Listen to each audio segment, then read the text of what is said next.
ilungiswe khona. Uyazi futhi ukuthi ngiyafisa nami ukulibona ikhaya lamiqhazi.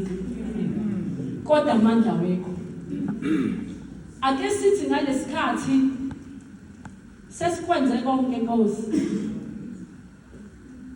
Sicela uzwe ukukhala kwethu. Ake sisho njalo bafethu. Yabona manje sesiphelile isikhathi sokudlala asingabe sadlalana. Because imubheke emuva asekho isikhathi ukuthi sibuyele emuva. Bangaki abantu abasha esihambe nabo abangasekho. Bangaki abantu abasha esihambe nabo uthi uyabheka isihlalo hleli kusona ngabe kuhlela usibanibani enseleni wami kodwa akekho.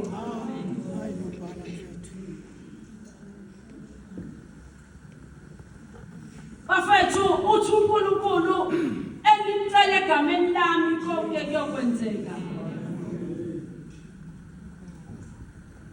Nami ngiyazazi izicelo zami.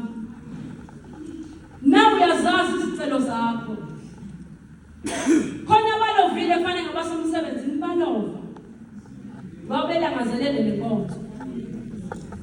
So ukathi omunye baba mekhuluma athi isikhathi ukuthi uNkulunkulu singamthethisi manje. Ungathi umthandaza umemeze ake uxoxe naye. Uthi Nkosi yonke leminyaka sengihambile. Mhlawumbe nobona kwami futhi ngangeminyaka engihambile. Kodwa Nkosi ubungangizwele yini? Ebafethu siphuma emakhaya axakekile. Siphuma emakhaya ngenabo abazali. Siphuma emakhaya nje wasihlela ukuthi siphinde emuva kube ithini esiyobheka ukuthi konke kulungile yini. So asikho isikhathi sokudlala.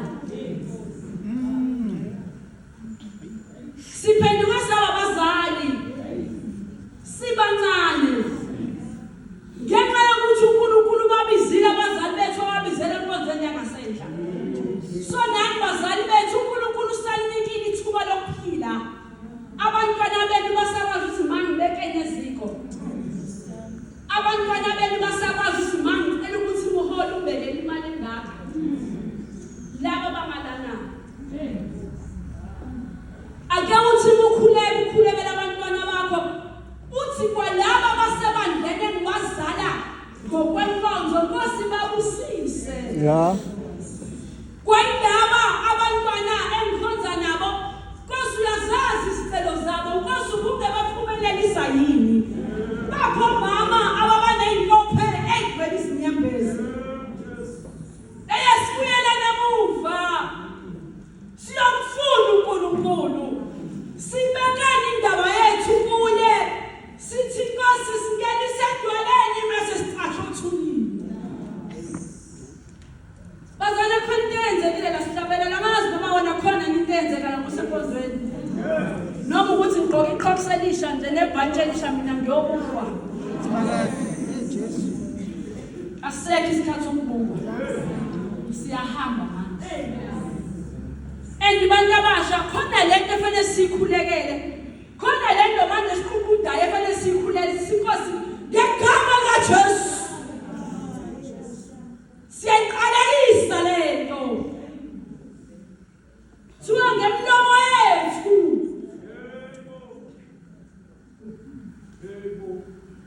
July. Sisazoshiya labantwana bebodwa insuku ezintathu. Sisazoshiya amakhaya ethi insuku ezintathu. Muntu umlamulelo ongagade lokho uKristu Jesu. Futhi muntu umlamulelo ongasiniki umsebenzi uKristu Jesu. Last nabaphatha umsebenzini kodwa ngeke uzwe ethi lethi sivile. Kungcono mezosa uhlabelele lapha.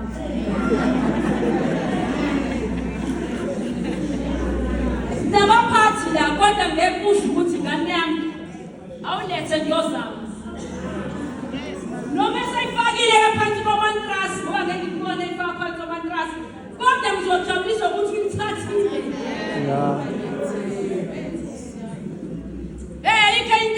Elamlela njengethemba lokuthi kodwa uyithathile Nkosi hamba naye. Akathi mayifaka kulela bhokisi Nkosi kube wena ozothi ithomulwe. Mayifale phansi kwamantrasi wakhe inkosi uyambona futhi sayishuthe. Ake shintshe ukwenza khona abaphathi la. Uma khona ngiyabona bakhona abaphathi emsebenzini. Kodwa ngemumuzo ethi kufanele ukuzama. Ngoba kuzoba ngcono uma senzama. Siyabonga abantu abasha. Sinekhonzo manje ngifuna umaniphinde emuva. Noma ungangibona nginje awukwazi ukuxakeka kwami. Noma ngagqoka uniform ngibe muhle, kodwa ngilibhodo. Ayimiswa uniform. Faka nabantwana babantu emsebenzini.